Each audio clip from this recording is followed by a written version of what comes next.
Muy buenas tardes. Muchas gracias a todos los asociados y asociadas que están sacando un ratito de su tiempo para acompañarnos hoy.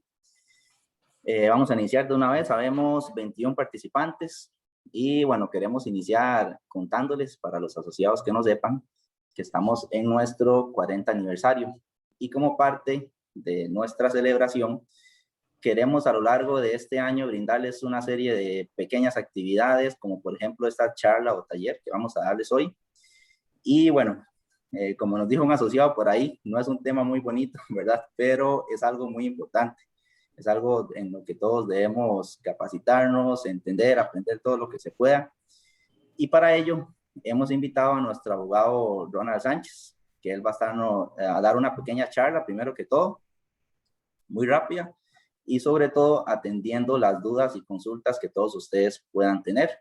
También recordarles que si necesitan el servicio, nos pasan información y la idea es que a través de nosotros puedan hacerlo. Y también, inclusive, si alguno necesitara algún apoyo crediticio, podemos ofrecerles algunas alternativas. Entonces, los dejo con don Ronald. Buenas tardes, Ronald.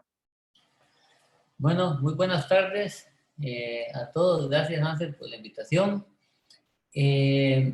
Primero que todo, comentarles que en el caso mío tengo ya varios años de prestar servicios a la Sociedad Solidarista, que usted forma parte, en la parte sobre todo notarial y también algunos procesos de materia básicamente administrativa que ven ellos. La idea de hoy de esta reunión es comentar un poco sobre el derecho sucesorio, básicamente sobre un tema particular que es los testamentos, ¿verdad? ¿Cómo se resuelve la liquidación cuando una persona o algunos de nosotros no estemos? ¿Cómo queda la situación con nuestros herederos, verdad? Que son en nuestra primera línea nuestros hijos, nuestras esposas, incluso nuestros padres. Entonces, la idea es explicar un poco, digamos, a grandes rasgos el tema y también luego entrar en una fase tal vez de preguntas y respuestas con el fin de evacuar algunas dudas, porque la realidad de cada uno de nosotros es diferente, ¿verdad? Entonces, a veces existe un caso particular que queremos darle o ver cómo le damos una solución, y la idea es compartir esa parte también. Bueno, para iniciarles la charla, voy a permitirme aquí compartir pantalla una pequeña presentación de básicamente los temas que vamos a tratar. Tengo que decirles que este tema es muy, muy amplio, ¿verdad? Que realmente abarca tantos aspectos de nuestras vidas que es un poco difícil resumirlo, pero con la idea de darles esta explicación, hicimos como una pequeña introducción sobre los temas más relevantes que ocupamos conocer.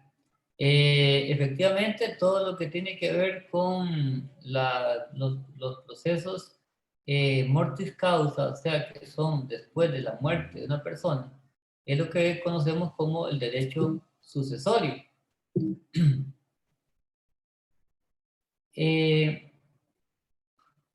Estos son más o menos los puntos que iríamos a tratar de tocar el día de hoy. ¿Qué es una sucesión legítima testamentaria? Las generalidades del testamento, qué elementos debe contener el testamento, qué tipos de herederos existen y el proceso sucesorio una vez que haya que abrir un testamento o si no lo hay también.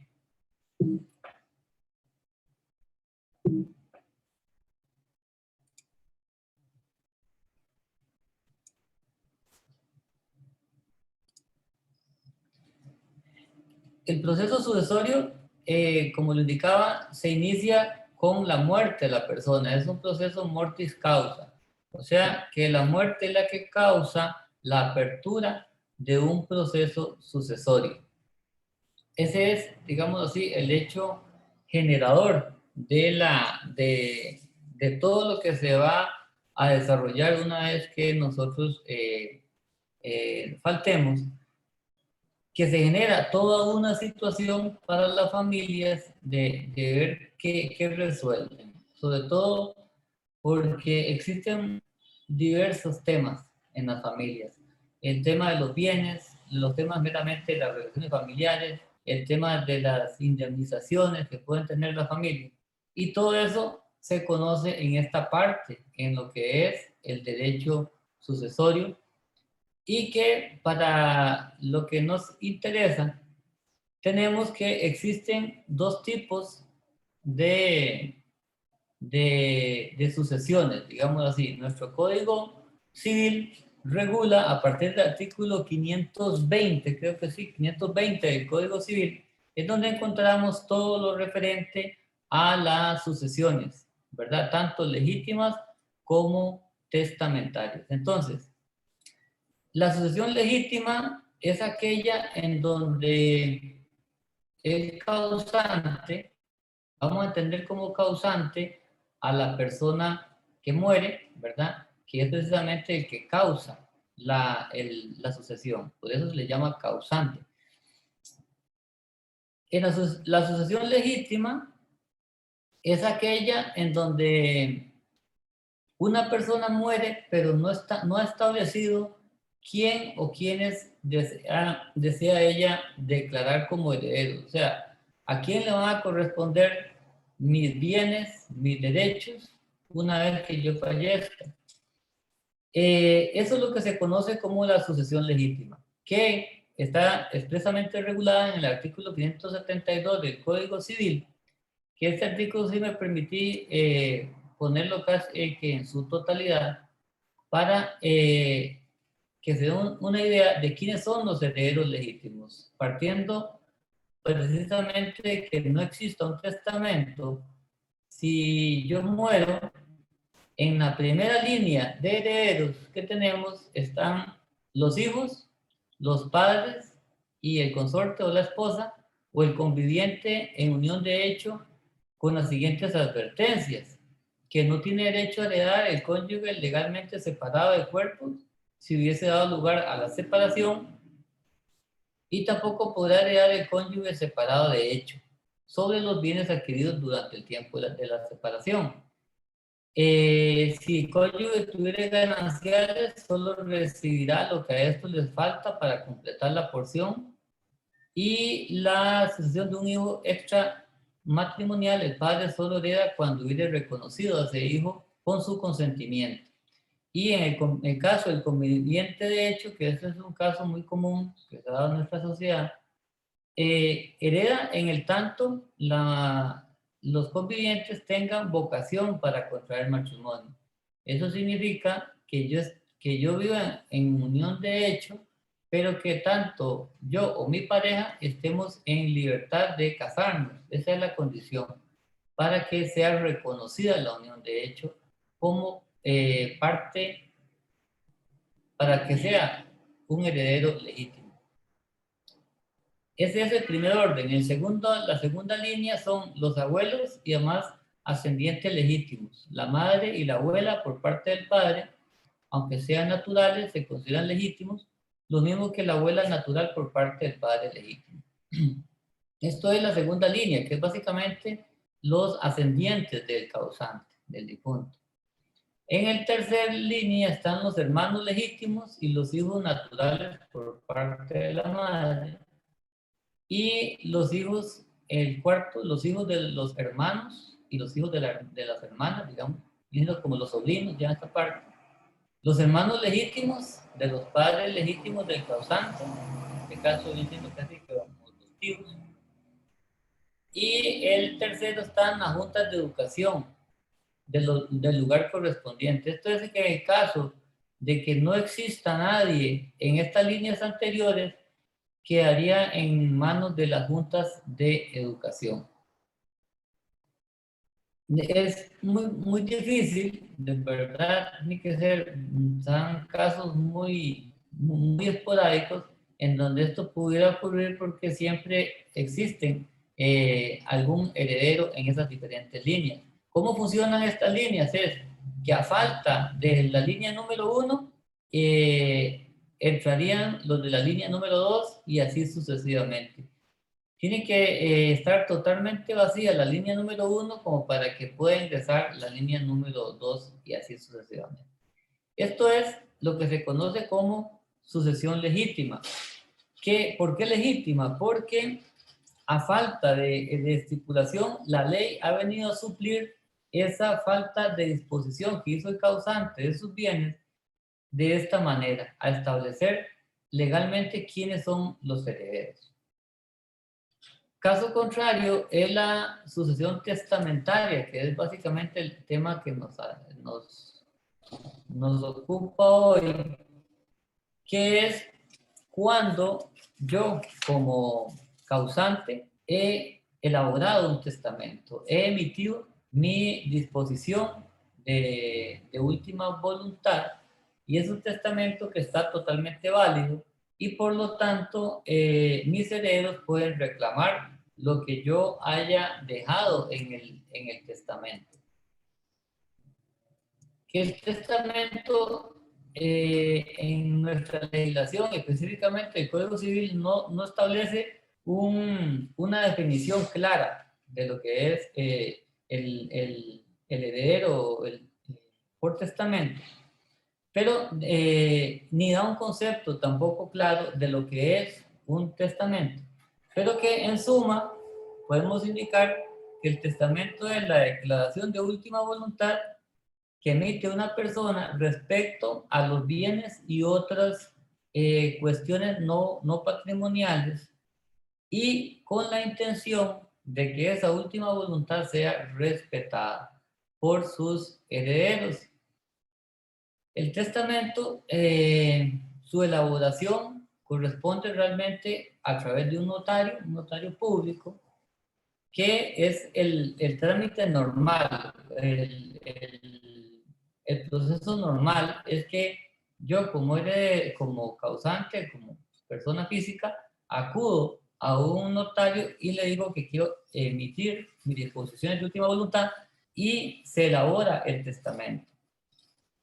Entonces, esa elaboración del testamento le da ciertas características al testamento, ciertos elementos que son indispensables dentro del testamento para que sea considerado válido.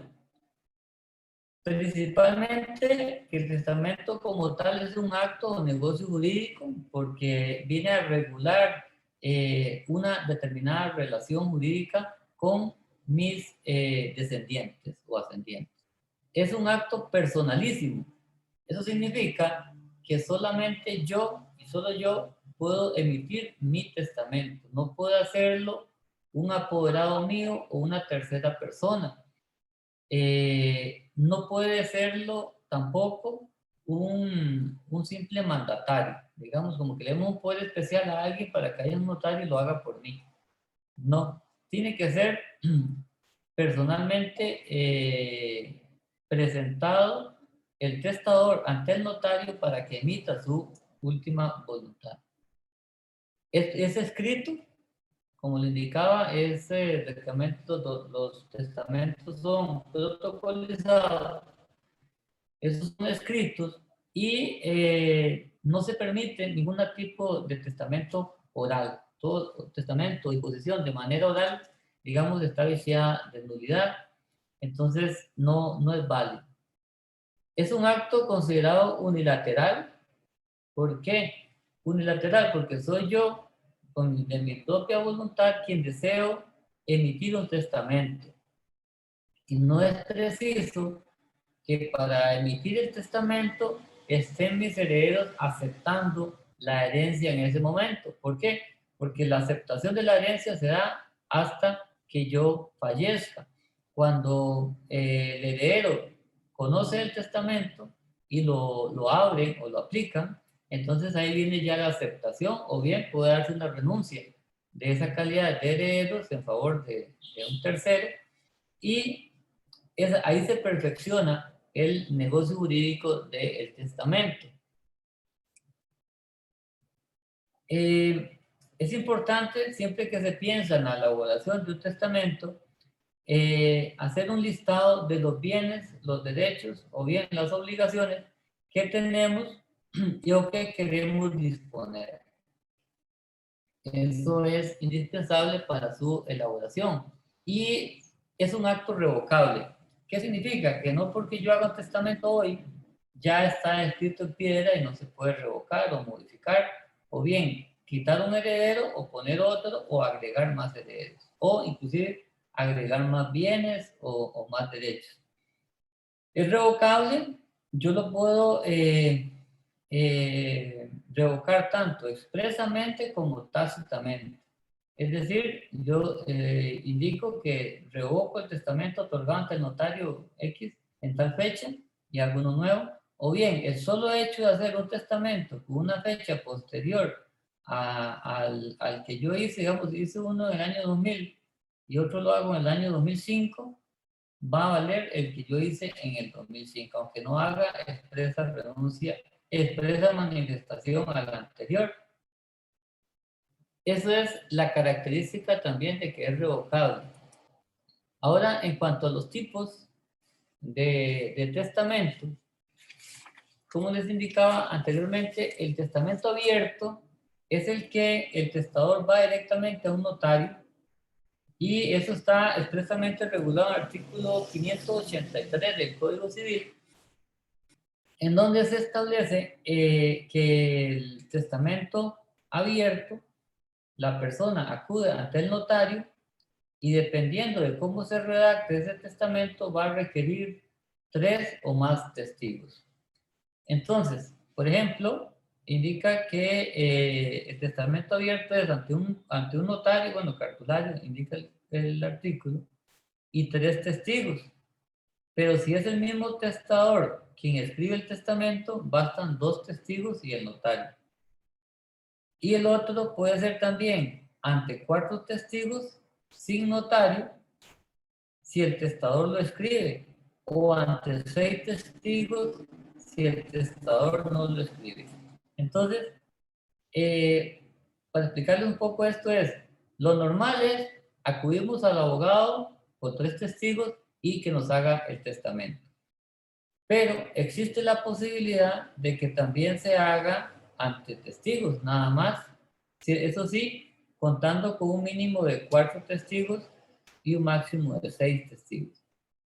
El problema de estos testamentos, y es que yo les indicaba que lo normal era ante el notario, es por el tema de la fe pública, ¿verdad? El notario tiene fe pública y los testamentos que se hacen solo con testigos son muchas veces cuestionados en cuanto a la verdadera manifestación de voluntad del testador, entonces normalmente se anulan. De hecho, en Costa Rica la predominancia es que el testamento sea ante notario público con los 3 testigos. Eso es la principal garantía, porque el testamento, como se hace ante el notario, ese testamento queda en el protocolo del notario, que a su vez, cuando el protocolo lo termina el notario, es entregado al Archivo Nacional. Y ahí queda el documento para toda la vida, queda debidamente establecido.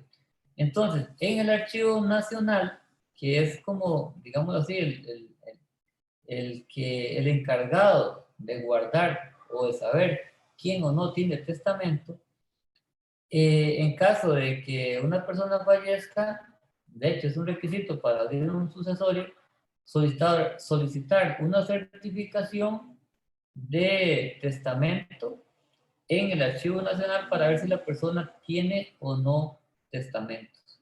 Entonces, esa es la principal garantía, que es la certeza, la seguridad de que ese testamento nunca se va a extraviar, nunca se va a perder, ni se va a destruir, porque está en un lugar seguro, independientemente inclusive de que al notario ya incluso puede darse el caso perfectamente que ya cuando la persona fallece, el notario también ha fallecido, pero en el archivo queda eso resguardado. Entonces eso da mucha seguridad. De ahí que el testamento solo con testigos es muy poco utilizado, casi que nulo. Igualmente el otro testamento, más general, que es el testamento cerrado. Este testamento es cuando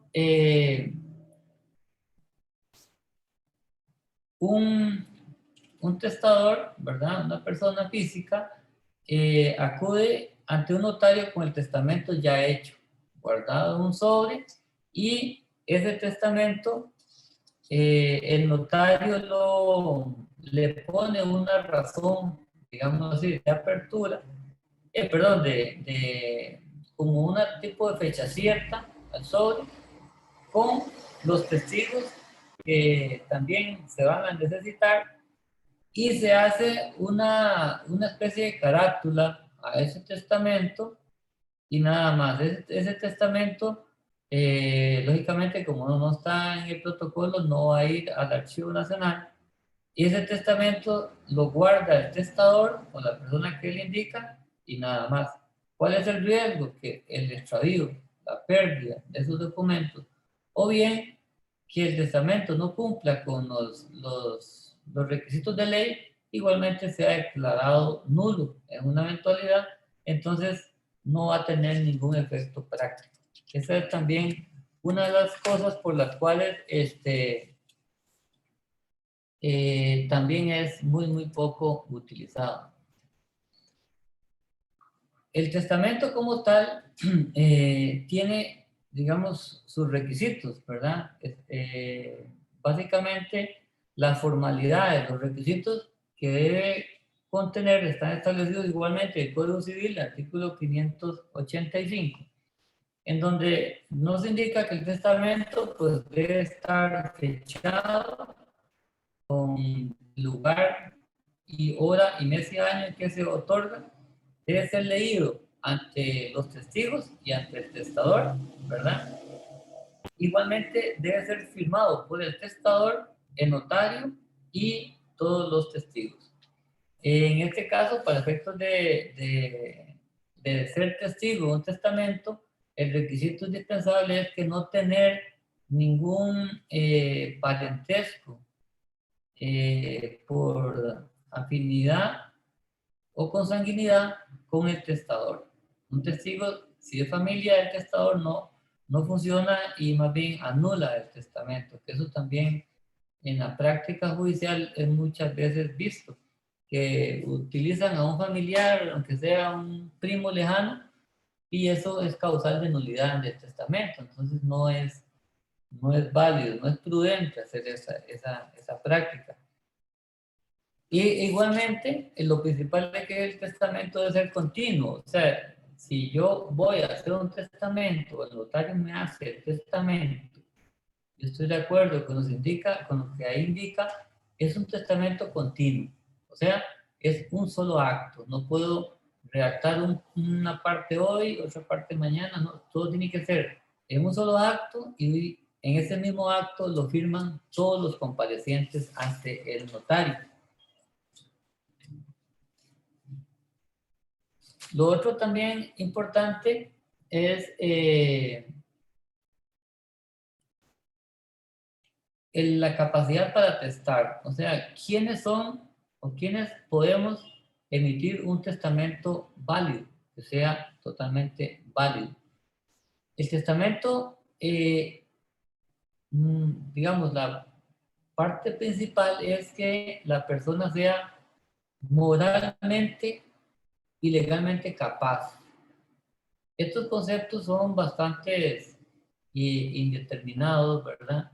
En la parte de que cuando se dice que es moralmente capaz, pero lo que se entiende es que la persona esté en plenitud de condiciones físicas y mentales para saber el acto que está emitiendo y las consecuencias de ese acto.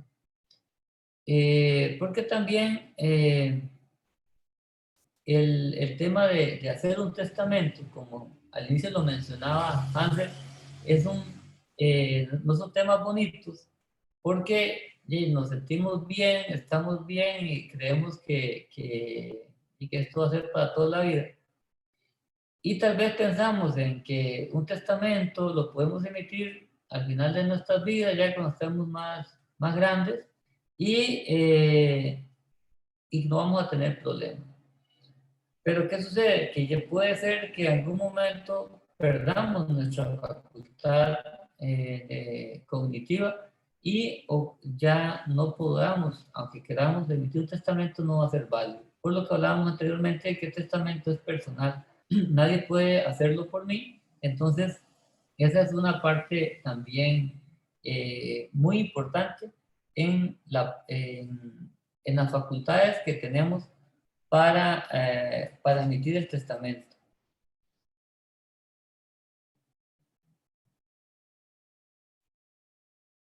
Y otro elemento también que tiene relación con esta capacidad para testar es, ahora sí, ¿quién definitivamente no puede testar? ¿Quién no puede emitir un testamento? Igualmente lo indica el Código Civil, que el que no esté en su perfecto juicio y los menores de 15 años. Es que el código todavía da un chance para que personas mayores de 15 años, no de 18, pudieran emitir un testamento. Pero eso, igual, eso está estipulado en el código, pero en la práctica judicial es muy difícil que eso se vea. Lo normal es ya las personas cuando tienen una vida establecida, pues que les interesa hacer su testamento, tienen sus hijos, su familia, y entonces pues y algún bien que quieran disponer. Entonces eso es lo normal. Entonces la limitación clara es para quien no pueda testar, es aquella persona que no está en su sano juicio y sea un menor de 15 años. Ahora, es importante que, si bien se establece que cualquiera que sea legalmente o inmoralmente capaz para hacer un testamento lo puede hacer, es importante que aquí en Costa Rica, básicamente en otros países diferentes, tenemos libertad para testar. O sea, podemos disponer de nuestros bienes, inclusive hasta para tercera persona, no necesariamente por familia, porque nuestra legislación lo permite.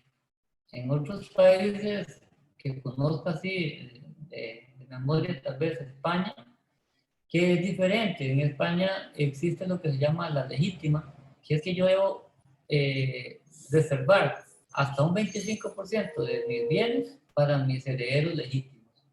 Entonces, allá es diferente. En Costa Rica no.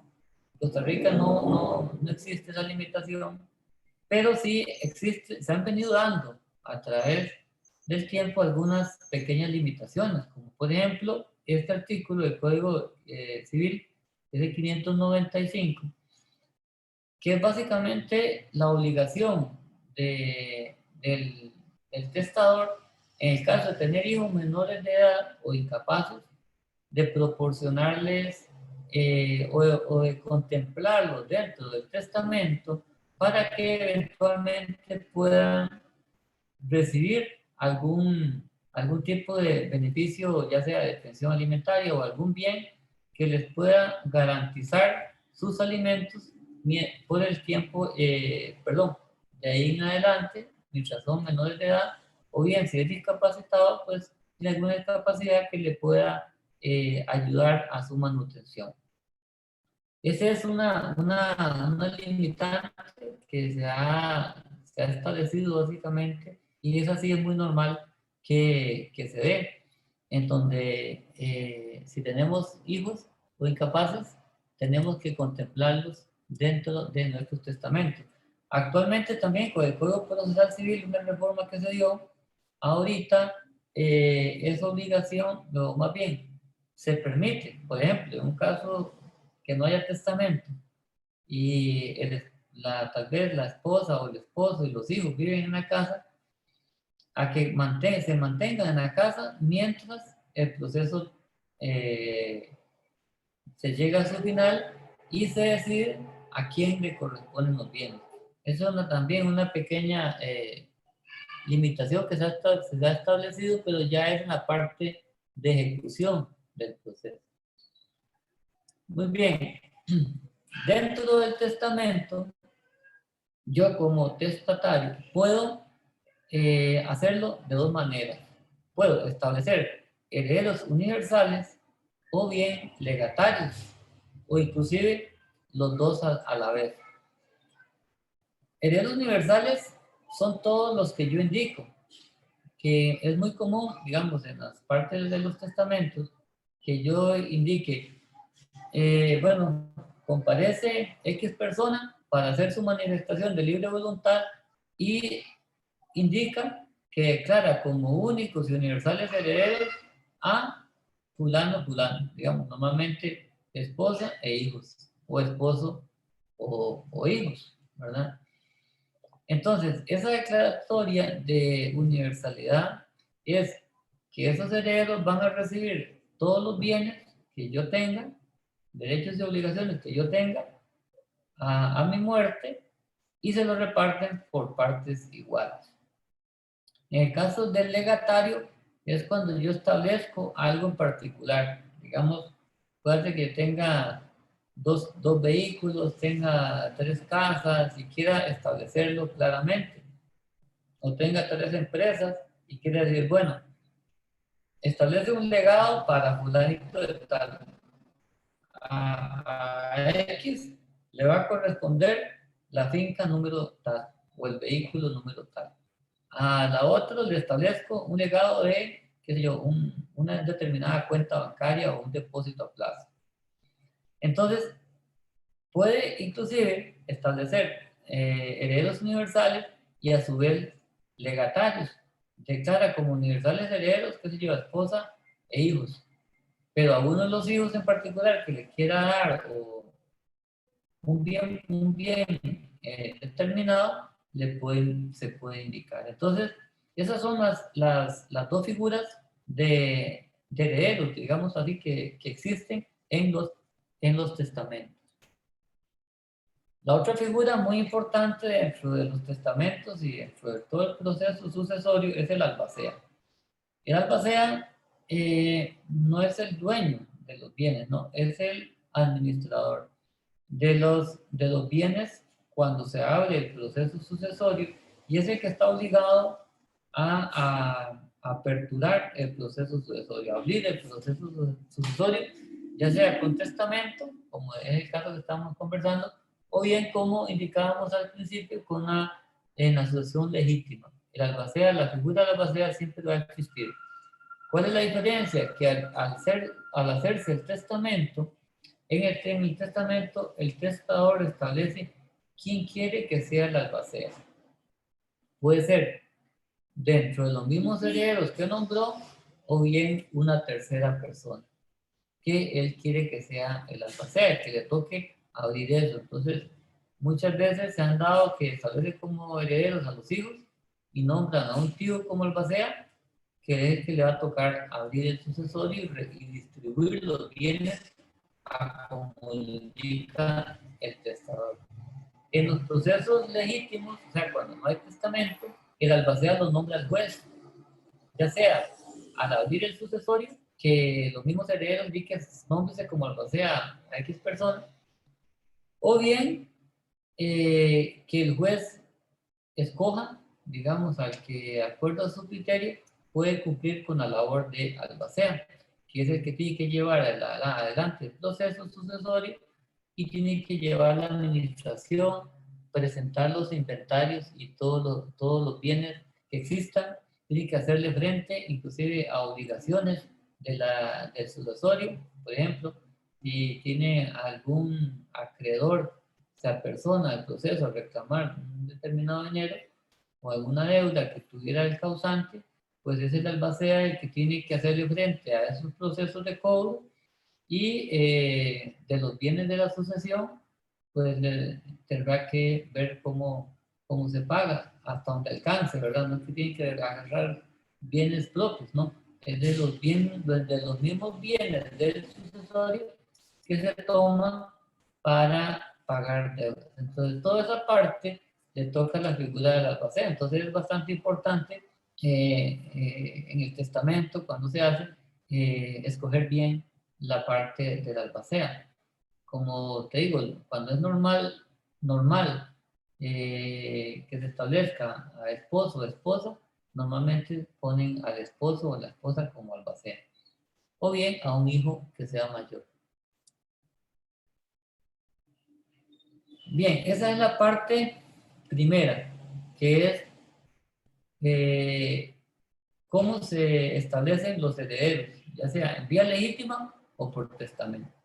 Ahora, ya cuando la persona fallece, que hay que abrir el proceso sucesorio con el testamento elaborado, entonces ya entramos a la parte meramente procesal, al proceso sucesorio. Que existen dos maneras de abrir un proceso sucesorio: el proceso judicial y el proceso notarial. Entonces, haya o no haya testamento, ¿verdad? Los herederos pueden acudir a un proceso sucesorio, que eso es igualmente, se hace a través de un abogado, y se abre el proceso ante un juez. ¿Ante cuál juez? Ante el juzgado o la jurisdicción que normalmente tuvo o más bien, que comprenda el domicilio último del causante. Normalmente se escoge digamos, si vivió en Punta Arenas, pues se escoge un juzgado allá en Punta Arenas. Si vivió en Alajuela, pues le corresponde el juzgado de Alajuela. De acuerdo a la cuantía del proceso, ahí se va a tramitar. En los procesos sucesorios, en sede judicial, tienen varias etapas, que son las mismas etapas del proceso notarial, pero el proceso notarial es un poco más, es más rápido, digámoslo así. El proceso judicial tiene esa característica que es un poco más lento por la facturación misma que existe en los juzgados. Y entonces muchas personas acuden al proceso a hacerlo ante un notario. ¿Qué pasa? Es decir, para abrir el proceso en sede notarial, sí tiene que existir un acuerdo entre todos los herederos que estén en el testamento, o bien en todos los herederos que correspondan legítimamente. Y no pueden haber menores de edad o incapaces. En ese caso, no se puede, si hay desacuerdo o hay menores o incapaces, no puede abrirse notarialmente, tiene que ser forzosamente en sede judicial. Que en sede judicial tiene estas 5 etapas normalmente, que es la apertura, que es cuando los herederos presentan el testamento o presentan las constancias de nacimiento y de defunción del causante, presentan el inventario, qué tipo de bienes existen, existe una declaratoria de herederos, que los herederos son declarados una vez que abren el proceso. El juzgado emite un edicto que se publica en la Gaceta. 15 días hábiles después ya puede declarar quiénes son los herederos y nadie reclama. La Junta de Interesados, que es donde se reúnen todos los herederos y escogen o determinan cómo distribuir los bienes. Y por último, ya la distribución final o adjudicación de bienes. Estos procesos, como indicaba, es más lento. Ahí se ve un poco más fuerte el papel del albacea, necesariamente, porque es que le tiene que llevar adelante todo el proceso y tiene también, digamos, un poquito más de responsabilidad.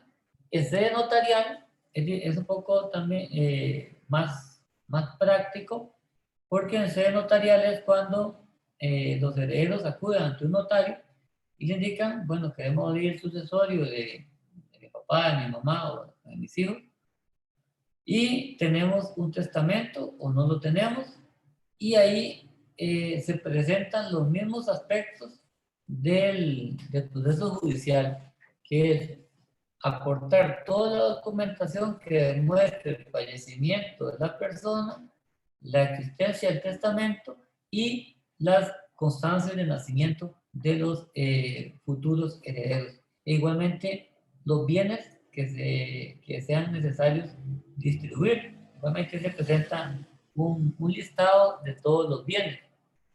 Entonces, en esas dos partes, ya como les indicaba, es cuando ya tenemos que aplicar el testamento. Importante también es el tema de los gastos, porque normalmente escuchamos que los procesos sucesorios son costosos, son lentos, pueden durar años, sobre todo cuando son en sede judicial. Sí es cierto, porque en sede judicial muchas veces como puede existir controversias entre herederos, entonces se hace un poco extenso y también un poco más caros los procesos, porque el proceso sucesorio, como va a liquidar o pretende liquidar la totalidad de bienes que tiene el causante, entonces de toda la masa de bienes, eso tiene que ser valorado por un perito y entonces ahí genera muchos gastos de impuestos, de inscripción, de traspaso de propiedades o de vehículos, genera también un porcentaje de gastos para los abogados que participan en el proceso. Entonces, sí viene siendo un poco caro. ¿Cuáles son los gastos comunes? Los gastos comunes es que si el albacea no es parte de la misma herencia, normalmente la albacea tiene un derecho, un porcentaje a honorarios. Los honorarios del abogado, que normalmente puede rondar entre un 5 o un 10%, a veces un poco más, depende del proceso, del total de los bienes. El perito se le fijan los honorarios de acuerdo a la tabla que tiene el Poder Judicial, y los pagos de los impuestos de traspaso de los bienes muebles e inmuebles, que va a depender también del valor de cada bien. Y la elaboración, digamos, normalmente el costo de hacer un testamento, pues anda como un mínimo de 150.000 colones. Puede aumentar un poco más dependiendo de las características de los bienes que se pretendan distribuir o inclusive de la complejidad de los aspectos que quieran incluir en el testamento. Entonces, pero normalmente ese es el costo. Beneficios, digámoslo así, de la existencia del testamento, básicamente les puedo indicar, porque muchas veces nos preguntamos, bueno, ¿de qué me sirve el testamento? ¿Para qué me sirve un testamento? Y la importancia de este. El testamento lo que viene a facilitar para los herederos es que el testamento determina quién y cómo y qué le quiero dejar a mis herederos. Esto es la parte importante del testamento. No elimina, el testamento por sí mismo no elimina el que tenga que abrirse un proceso sucesorio, sea judicial o notarial, y hacer el trámite correspondiente para adjudicarse los bienes. No elimina esa parte, pero sí viene a colaborarle a uno en determinar quiénes sean mis herederos. Porque como indicaba, la relación o la realidad que tenemos cada uno es diferente.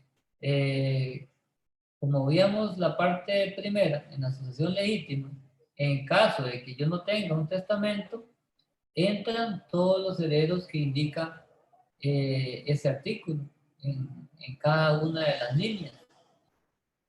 Puede perfectamente que yo quiero que todos mis bienes, tal vez ya todos mis hijos están grandes, inclusive puede que mi esposa esté o no con uno, y yo quiera que mis bienes le queden a un sobrino, o inclusive a un primo o a un tío, depende de la relación que tengamos. Entonces, el testamento te ayuda a resolver esa situación de antemano, porque asumimos de que cuando yo me muera, lo mío es de mi esposa o de mis hijos. A veces no es del todo cierto, ¿verdad? A veces pueden suceder X cantidad de problemas que esto, esa aplicación no se dé. Inclusive pueden darse problemas, inclusive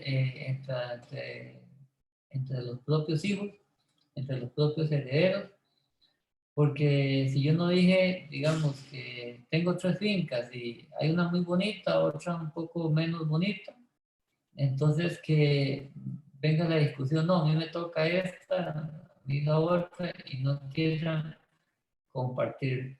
Entonces, mientras que yo sí tengo el testamento y claramente le digo, qué sé yo, la casa número 1 es para mi hijo, la casa número 2 para mi hija, o para un sobrino, para un tío, pues vengo a eliminar esas posibilidades de conflictos, a menos en la distribución de los bienes.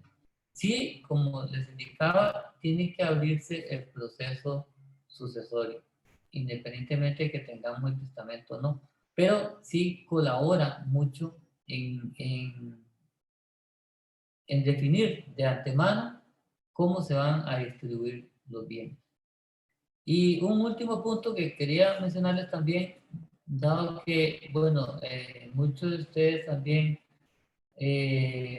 trabajan o son trabajadores en el sector público o trabajan en la institución, existe también digamos así, un pequeño proceso sucesorio en sede notarial, perdón, en sede laboral, que es, no sé si lo han escuchado, que cuando, bueno, yo trabajo en una institución o trabajo en una empresa, si yo muero, mi liquidación, mis prestaciones legales, mis ahorros que tenga en la parte laboral, se debe hacer un proceso que está establecido en el Código de Trabajo, que es un proceso de consignación de prestaciones. En ese proceso, igualmente, está establecido quiénes son los herederos, básicamente la esposa y los hijos menores de edad. El testamento también colabora a que esa distribución de las prestaciones, aunque haya que hacerlo, sea laboral, sea también más fácil, porque simplemente se presenta el testamento y con ese testamento nos pueda servir para hacer esa distribución de la parte de las prestaciones legales. Puede ser que no tengamos algún bien inscrito a título personal, pero las prestaciones, mis derechos laborales, sí son depositados en esa sede laboral, y también esa parte es importante también definirla con un testamento. Eso, bueno, básicamente son los aspectos que yo les quería comentar, tal vez un poco rápido, de qué debemos de conocer de los procesos sucesorios, de la parte de los testamentos y de la parte de las sucesiones legítimas. Como les indicaba, las realidades son diferentes, y aquí sería importante entonces, y estaríamos abiertos a tratar de hacer ya una conversación con dudas o algunas preguntas que ustedes pudieran tener, que pudiéramos evacuar en este momento. Si no podemos resolverlas del todo, pues sí nos comprometeríamos a hacerle llegar la respuesta, ya sea por los correos electrónicos que en este caso maneja Hansen. Pero esa es la idea. A partir de ahora, cualquier duda, cualquier comentario particular que sobre el tema, pues podríamos conocerlo. Bueno, primero que todo agradecerle a don Ronald por dedicarnos un poco de su tiempo y con tan valiosa información. Entonces, como él dice, si alguno tiene alguna consulta, nada más nos activa el micrófono y puede consultarle a don Ronald.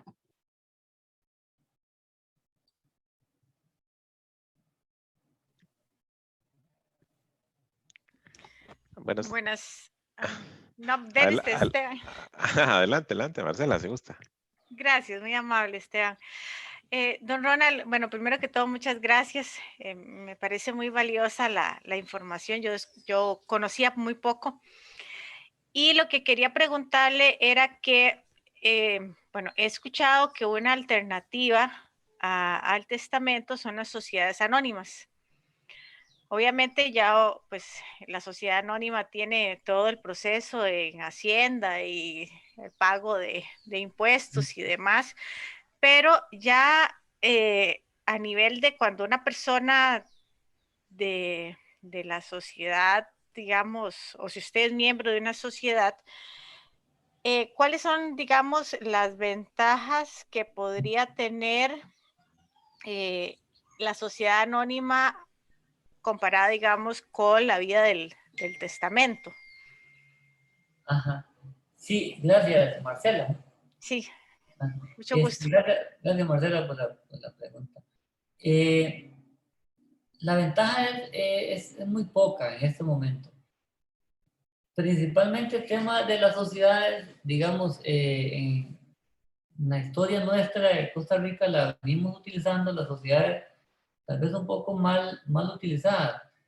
En el sentido de que las sociedades lo que busca es la actividad comercial, el negocio. Nosotros lo hemos utilizado en Costa Rica como una forma de proteger bienes, básicamente. ¿Qué sucede? Ahora, con los cambios que han tenido las sociedades y sobre todo con este último tema de la transparencia, el tema este de la ley de enriquecimiento ilícito, de la legalización de capitales, se han venido dando algunos cambios en las sociedades que ya, por ejemplo, ya no es un secreto quiénes son los socios, quiénes son los dueños de las acciones. Ya ahora toda sociedad, por ejemplo, tiene que hacer un registro de accionistas ante el Banco Central y todos los años, creo que ahora va a tocar todos los 30 de abril de cada año, tiene que hacer ese reporte ante el Banco Central. Entonces, por ejemplo, y me tocó verlo. Yo, digamos, ya hace un tiempo atrás que trabajo como litigante, me tocó ver casos en donde era muy sencillo. Se moría el papá, entonces los hijos nada más hacían un acta en el libro y decían, bueno, las acciones del papá ahora son mías. Y se las distribuían y se acabó. Quitaban al presidente o el campo que ocupaba el papá en el registro público, hacían un cambio y se acabó. Ahora esto, con estas limitaciones que hay, no se puede hacer. No se puede hacer porque existe ese registro de accionistas. Entonces yo tengo que reportar ese registro. ¿Y ahora qué pasa? Obliga forzosamente a los herederos a abrir el sucesorio por esas 2 o 3 o 5 o 10 acciones que pudiera tener el papá en esa sociedad. Entonces, igualmente, el tener los bienes en una sociedad